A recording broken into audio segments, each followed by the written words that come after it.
Now let us go for the steady flow energy equation. Before going to that, we need to learn about what are the assumptions that are related to the steady flow energy equation.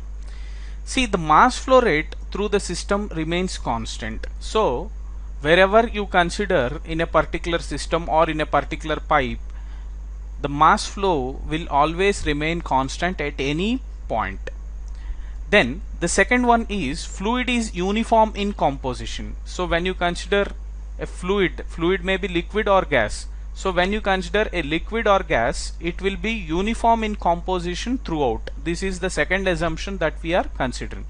So the only interaction between the system and surroundings are work and heat. So only interactions are work and heat that we are considering, and we are not considering here any other irreversibilities. Okay, then the state of the fluid at any point remains constant with time. So this is one important point. So steady flow means with respect to time there will be no variation in the state of the fluid. That is what it is saying. Then in the analysis only potential, kinetic and flow energies, flow energy as I told you, the product of PV, are considered. So these are the 5 assumptions on which this steady flow energy equation was derived. Now let us learn about the equation of this steady flow energy. Now for this, let me consider there is a pipe, very long pipe. Let us say it is like this. Very long pipe we have considered. The axis of the pipe is like this. Now let me consider this as the datum or reference line. We have considered this as datum or reference line. So in this pipe certain amount of fluid is flowing, let us say. Now we need to consider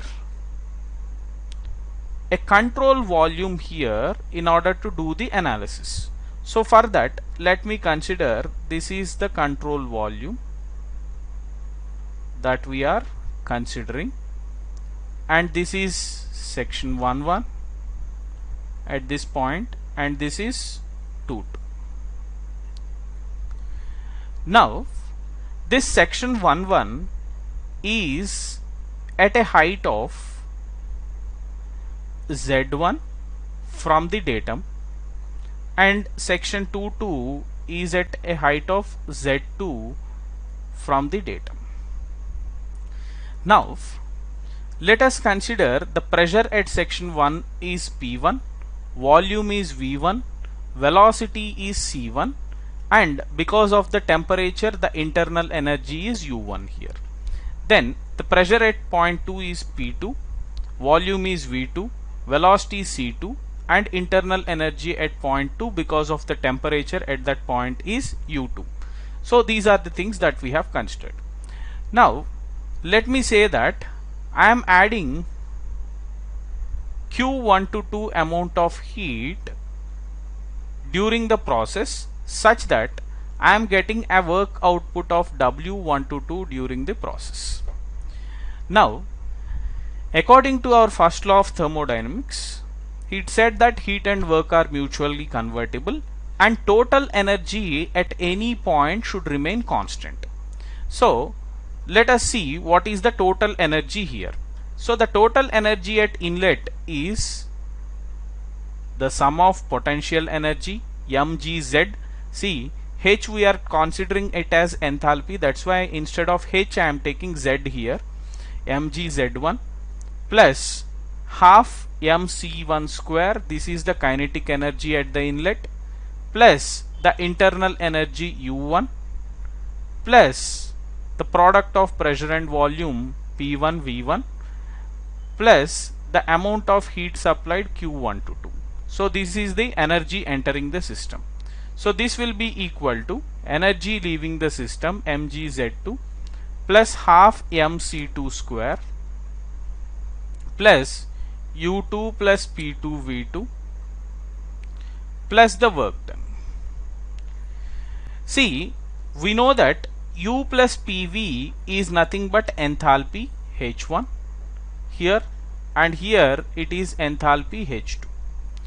Now we can write this same equation like this: mgz1 plus half mc1 square plus h1 plus q122.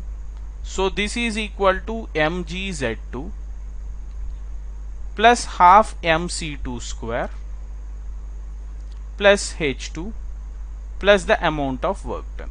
So this is what is the expression that we have got.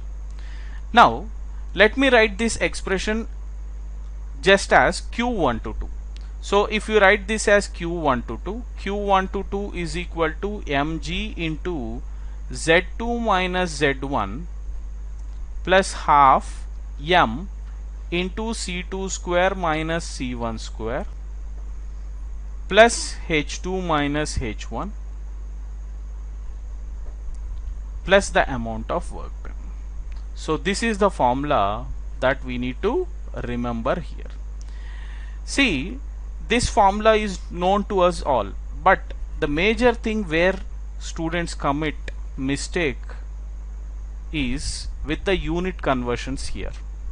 So let me write the units here carefully so that you can easily remember.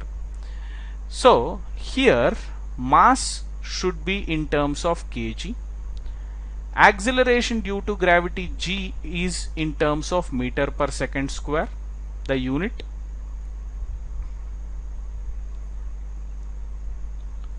Then here the internal energy, enthalpy, heat, work, all these should be in terms of joules.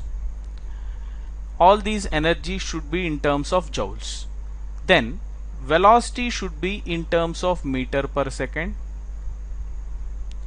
Z, the head or height, should be in terms of meters.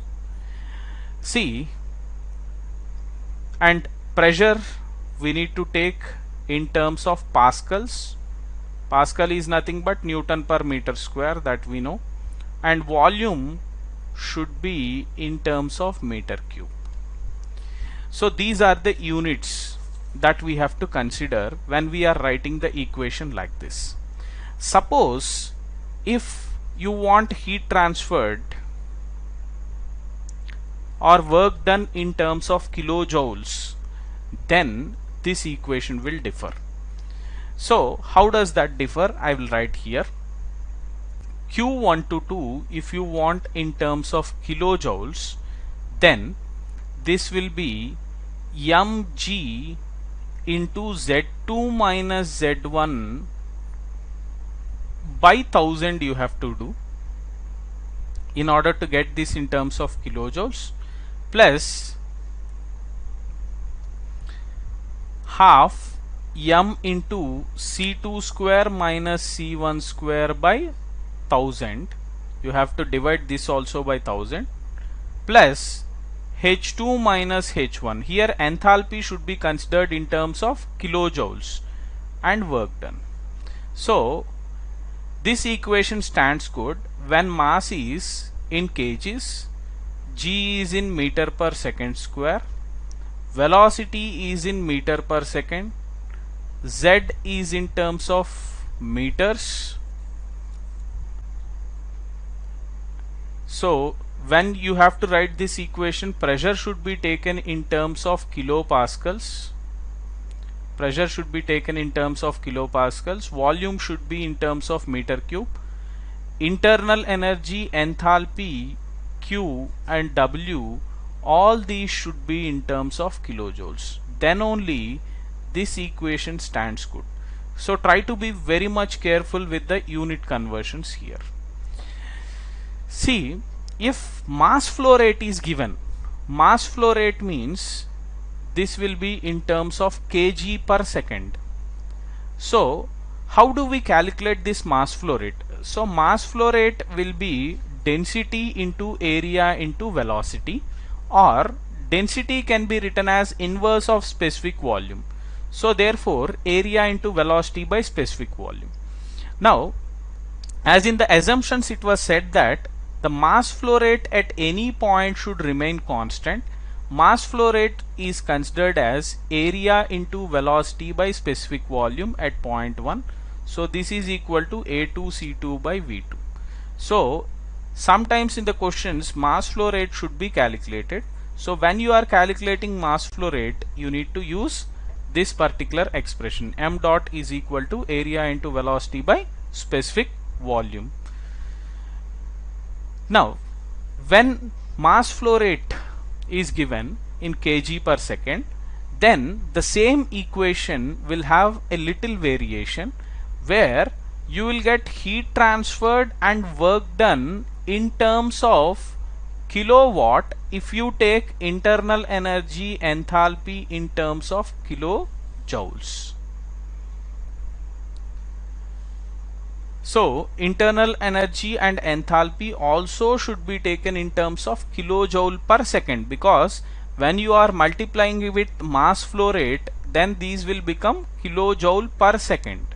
So this one you need to remember, and this equation can be written like this: Q122 is equal to mass flow rate. If I take common in all the expressions, you can write like this: G into Z2 minus Z1 by 1000 plus C2 square minus C1 square by 2000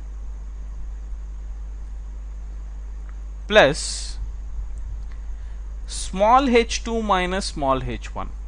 Why we are writing so is, we have bought this mass flow rate outside, so we need to consider specific enthalpy. So small h is specific enthalpy, which will be in terms of kilojoule per kg in this particular expression, plus the amount of work done. So this is the formula that you have to use when mass flow rate is given in the question and heat and work are to be determined in terms of kilowatts. So try to remember this. Now these two formulas, mass flow rate and the formula for heat, are very much important, or the steady flow energy equation, so that you can solve all the numerical questions very easily.